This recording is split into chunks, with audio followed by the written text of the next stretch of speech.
Y esto, aunque son cesiones políticas, tiene un precio económico también. Miguel Temprano, buenas noches.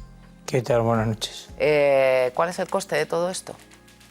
Bueno, el coste de todo lo que está ocurriendo es que la única vía que tenemos para controlar la inflación, que obviamente conlleva una reducción de la masa monetaria vía reducción del gasto público, no va a ocurrir. Y como no va a ocurrir, la inflación va a ser prácticamente imposible que se controle.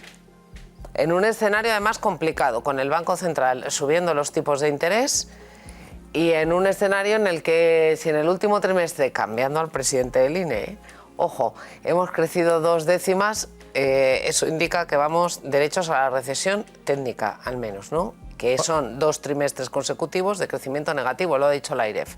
Yo en esta casa he dicho, ya que lo dije en agosto, que nos guste o no disguste, en enero del año que viene estamos en recesión real. Lo de la recesión técnica es un terminismo que empleamos los economistas para decir que si juntas 2 trimestres en recesión, es recesión técnica. Pero no hay más que ver lo que está ocurriendo en Estados Unidos. Yo no creo que ellos estén en recesión técnica. Y lo que está haciendo el Banco Central Europeo, que yo creo que se está mareando un poco la perdiz con lo que están haciendo, el Banco Central Europeo, subiendo los tipos de interés, no pretende enfriar la economía, como sí pretende la Reserva Federal en Estados Unidos. El Banco Central Europeo lo único que está intentando es sostener el euro con respecto al dólar, porque resulta de que como pagamos nuestro primer factor inflacionista, que es el barril del petróleo, en dólares americanos, pues se ha convertido de que el segundo, a veces hasta el primer factor inflacionista es el tipo de cambio. La única manera que tiene el Banco Central Europeo para intentar controlar ese factor inflacionista es sostener el cambio. ¿Y cómo lo sostienes? Subiendo los tipos. La otra medida que podría tomar el Banco Central Europeo, que sería reducir la masa monetaria en circulación, pero para que no afectase al consumo, necesitaría que viniera acompañada necesariamente de una reducción del gasto público. Pero los presupuestos hacen justamente lo contrario. Miguel, para que todos lo tengamos claro, que entremos en recesión, que los precios sigan en un nivel elevado, es decir, que estemos en un escenario de estanflación, que quizás es el más endemoniado de los escenarios económicos. ¿Eso cómo nos va a afectar a todos y cada uno de nosotros, a nuestras vidas, en nuestro día a día? Bien, lo primero es distinguir. La inflación, hay 2 tipos de inflación. Y una es atacable y la otra es muy difícil de atacar.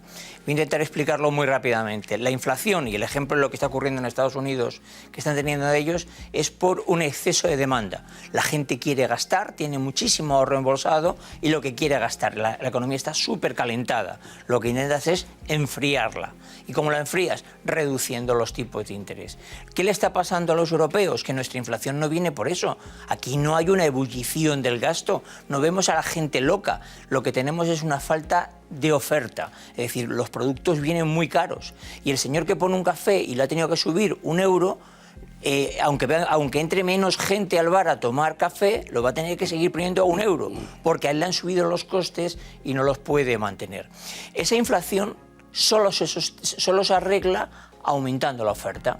¿Y qué es aumentando la oferta? Aumentando aquello que sabemos que no va a llegar, es decir, aumentando la cantidad de gas, aumentando la cantidad de petróleo y de todos los materiales que nos están faltando. Como eso no va a ocurrir porque viene muy controlado, primero por lo que he dicho antes, de que no lleguen los productos, fundamentalmente por la guerra, y luego porque el gobierno no toma ninguna medida del control del gasto para reducir esa masa monetaria, pues ¿cómo nos va a afectar? En que el empobrecimiento será brutal. ¿Cómo bajará la inflación? Simple y llanamente porque entraremos en recesión. Y entonces llegará un momento donde es que la gente no se tome cafés. Y tendrá que bajar porque no le quedará más remedio, porque eso será. Entonces, estamos en la peor de las situaciones, con la peor de las inflaciones. Con una situación además donde nuestro gobierno ha tomado la medida opuesta a la que hay que tomar. Con un presupuesto en el que se pactan selecciones autonómicas como si fueran nacionales. Joaquín, una pregunta para Miguel. Sí. Don Miguel, buenas noches.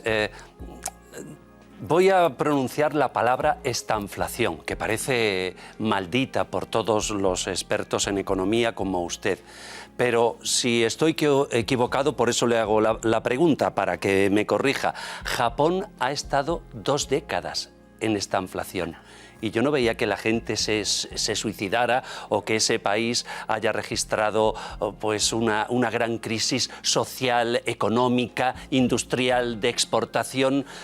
¿O es que las condiciones, me imagino que eso es, son muy distintas, prácticamente radicales, entre España y Japón? Bueno, lo digo yo por una pincelada optimista, por lo de la estanflación. Lo primero es, vamos a aclarar qué es el término estanflación. El término estanflación no es un término realmente económico. O sea, no es una cosa técnica. En economía todo hay que medirlo de 0 a 1, a 2, a -3.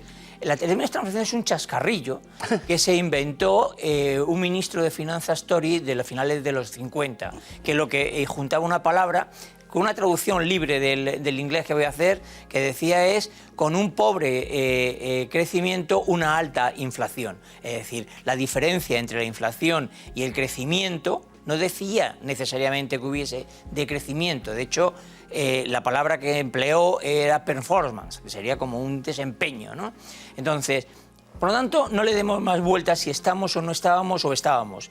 Yo ya mantengo y he mantenido públicamente en muchísimos sitios de que Europa está en esta inflación desde hace muchísimos meses.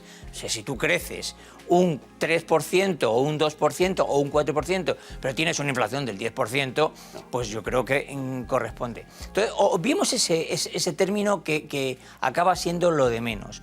Los japoneses han vivido una situación muy diferente a ella. Yo decía que al gobernador del Banco Central japonés se le había quedado pegado el dedo con loctite a la máquina de fabricar billetes. Claro. Ha creado una cantidad de masa monetaria en circulación desmesurada. Es más, ahora han dicho que ellos no bajan los tipos de interés en contra de todos los bancos centrales, el americano, el inglés, el australiano, el europeo. Es una política, es una economía completamente diferente. Aquellos que la hayan visitado, yo lo he visitado recientemente, descubres una cosa: si sales de Japón, de Tokio, en el resto de Japón prácticamente no se utilizan las tarjetas de crédito. Es una economía que llega a un nivel de calentamiento escaso, es decir, porque la gente maneja efectivo de manera constante, que es la mejor manera de que las economías no se calienten, porque cuando vas con la tarjeta, tiras de tarjeta y no sabes lo que te gastas, mientras que si lo llevas en el bolsillo, como mínimo, no te puedes gastar más dinero del que hay en el bolsillo. El ejemplo de Japón no es comparable con el europeo en ningún lado. Nosotros tenemos que compararnos con los americanos. Pues menudo panorama nos pintas, Miguel. Gracias por explicarnos lo que significan estos presupuestos que tienen visos de ser los que se aprueben a final de año. Gracias, buenas noches. Buenas noches.